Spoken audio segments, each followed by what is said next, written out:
हम पढ़ेंगे पुरुष। पुरुष क्या होता है? अभी तक हमने प्रकृति पढ़ा था, अब उसी का दूसरा भाग है पुरुष। पुरुष में हम पढ़ेंगे सांख्य दर्शन के अनुसार पुरुष या आत्मा एक नित्य सत्य है। जैसे ये प्रकृति को सत्य मानते हैं वैसे ही पुरुष को मानते हैं। क्यों? क्योंकि ना तो प्रकृति अकेले कुछ कर सकती है और ना ही पुरुष अकेले कुछ कर सकता है, इसलिए ये दोनों ज़रूरी हैं। पुरुष आत्मा विषय एवं ज्ञाता है, यह विषय नहीं है। पुरुष ना तो शरीर है, ना मन है, ना अहंकार है और ना ही बुद्धि है। पुरुष का मतलब ये नहीं है कि कोई शरीर है, कोई मन है, कोई अहंकार, कोई बुद्धि है। ये एक ऐसा तत्व है जो मौजूद होता है।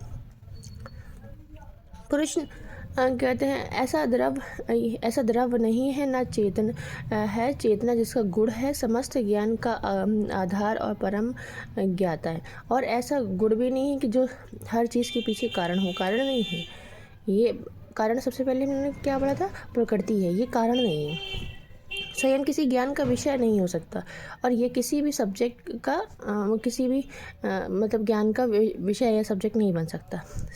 साक्षी नित्य स्वतंत्र शांत तटस्थ दृष्टा है। देश काल विकार क्रिया से परे है। इसमें किसी तरह का कोई अवगुण नहीं होता। इसमें तीनों गुण का अभाव होता है, जैसे रजस तमस सत्व जो प्रकृति के गुण होते हैं वो इसमें नहीं होते।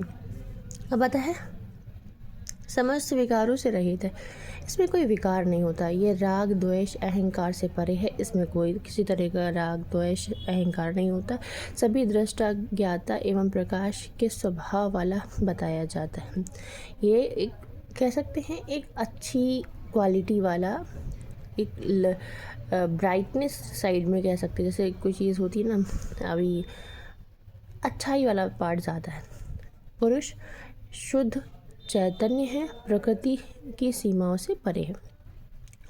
ये शुद्ध होता है अपने में और मतलब एक्टिव होता है कह सकते हैं, और प्रकृति की जो सीमाएं होती हैं उनसे परे होता है। अब सृष्टि का विकास कैसे हुआ है? सृष्टि का विकास प्रकृति एवं पुरुष के संयोग के द्वारा विश्व तथा विश्व के विद्यमान तत्वों का निर्माण हुआ। देखो, ना अकेले प्रकृति कुछ कर सकती है, ना पुरुष कर सकता है। जब लेकिन दोनों मिलते हैं तब ये इस विश्व का विकास होता है। प्रकृति जड़ तत्व होने के कारण अकेला विश्व का निर्माण नहीं कर सकती। मतलब प्रकृति के बिना पुरुष इनएक्टिव रहेगा और पुरुष के बिना प्रकृति इनएक्टिव रहेगी। तो ये दोनों मिल के इस चीज़ का वर्ल्ड का निर्माण करते हैं। इसी प्रकार निष्क्रिय होने के कारण पुरुष भी अकेला विश्व का निर्माण नहीं कर सकता। सेम बात यहाँ पर भी, अकेला अगर ये रहेगा तब भी ये दुनिया का निर्माण नहीं कर सकता। भले ये अलग अलग स्वभाव के हों, फिर भी ये दोनों ही विश्व के निर्माण, इन दोनों से ही विश्व का निर्माण हुआ है। इनका जो नेचर है वो अलग अलग है, बट दोनों से मिलकर ही ये दुनिया बनी है। एक दूसरे के बिना ये बेकार है। और जब प्रकृति और पुरुष मिल जाते हैं तो सृष्टि का क्रम का निरूपण, मतलब सृष्टि कैसे बनती है उसके बारे में बात किया गया है। पहले पुरुष से प्रकृति मिलेगी, मिलने के बाद सबसे पहला जो एवोल्यूशन होता है वो महत होता है। महत से बना है अहंकार। अब सवाल यहाँ पर ये बन सकता है कि फर्स्ट एवोल्यूशन कौन सा होता है? मतलब पहला चीज़ प्रकृति और पुरुष से मिलके क्या बना है? तो महत से मिलके क्या बना है? अहंकार। फिर अहंकार के आगे 5 भागों में अहंकार को बांटा गया है। जैसे होता है, पहला होता है महाभूता जो होते हैं, इसमें आकाश, वायु, अग्नि, जल, पृथ्वी होता है। तन्मात्राएं जो होती हैं, शब्द है, स्पर्श है, रूप है, रस है और गंध है। मनस या मन, इसमें इससे कुछ नहीं निकला हुआ है, ठीक है।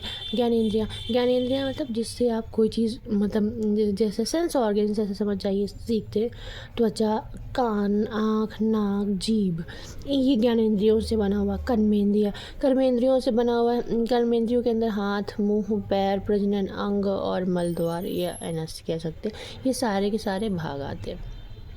अब नेक्स्ट वीडियो में इसके बाद जो वीडियो होगा वो लास्ट वीडियो होगा, उसमें हम पढ़ेंगे इसकी ज्ञान मीमांसाएँ और इसके टीचर एंड स्टूडेंट रिलेशनशिप, और उसके बाद कैसा इनका क्या कहते हैं कोड एंड कंडक्ट था, वो सारी चीज़ें पढ़ेंगे। अगर आपको मेरी बातें समझ में आई और आपको मेरा वीडियो पसंद आया तो लाइक और सब्सक्राइब ज़रूर करें। Thank you.